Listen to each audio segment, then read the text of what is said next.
Bonjour à tous et bienvenue. Début aujourd'hui en Côte d'Ivoire des épreuves écrites du brevet d'études du premier cycle 2019. La fin des compositions est prévue pour le vendredi 21 juin prochain.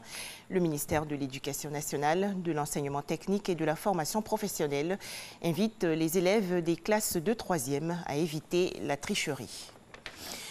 La journée de l'intégration a été célébrée récemment par le groupe des ambassadeurs et consuls de la communauté économique des États de l'Afrique de l'Ouest. C'est un événement pour saluer la bonne coopération entre les 15 pays membres de la CEDEAO et renforcer leurs liens économiques et politiques.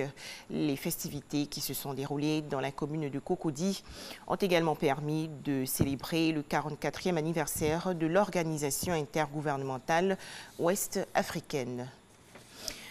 Direction à présent Béoumi, dans la région centre du pays. Les élus et cadres de cette localité se sont rencontrés récemment. Objectif, ramener la paix et le vivre ensemble dans cette zone qui avait été secouée par des affrontements entre communautés baoulées et malinquées.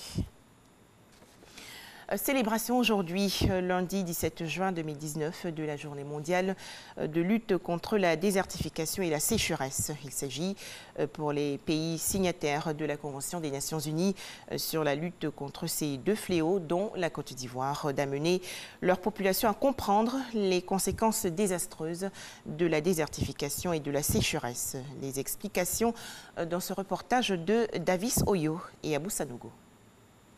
De 16 millions d'hectares de forêt dans les années 1900, la Côte d'Ivoire est passée à ce jour à 3,4 millions d'hectares, soit 200 000 pertes de forêt par an selon le BNED.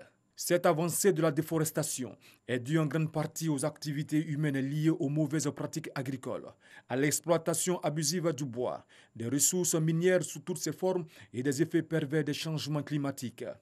À l'occasion de la Journée mondiale de la lutte contre la désertification et la sécheresse, le gouvernement ivoirien invite les populations à un changement de comportement.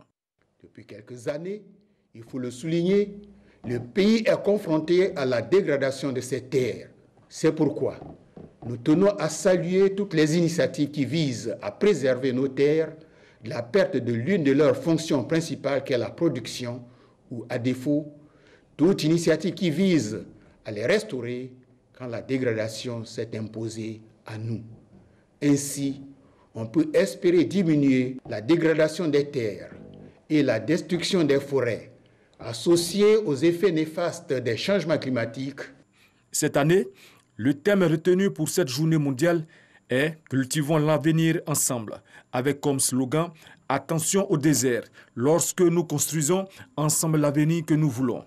Ce thème de la Journée mondiale de la lutte contre la désertification et la sécheresse vient rappeler à notre conscience que nous nous devons de préserver nos terres pour les générations actuelles et futures par des actions concertées, rapides et efficaces. Pour cette édition, la célébration officielle aura lieu à l'intérieur du pays, plus précisément à Toumoudi, dans le but de mobiliser toute la population autour des questions de préservation de notre environnement pour le bien-être de tous. Boko Haram fait encore rage au Nigeria. Au moins 30 personnes ont été tuées hier et près de 20 blessés dans un triple attentat suicide attribué à la secte islamiste. Cette tuerie s'est déroulée dans le nord-est du pays. 3 kamikazes ont déclenché leur charge explosive devant un centre de retransmission de football où plusieurs personnes regardaient un match dans la ville de Kondunga, à 38 km de Maïdougouri, la capitale de l'État du Borno. Au Soudan, l'ex-président Omar el-Béchir a été déféré hier au parquet en charge des affaires de corruption à Khartoum, la capitale. Omar el-Béchir n'avait pas fait d'apparition publique depuis sa destitution le 11 avril dernier.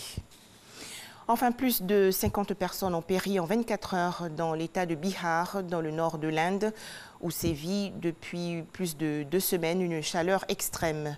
Les températures tournent autour de 45 degrés Celsius.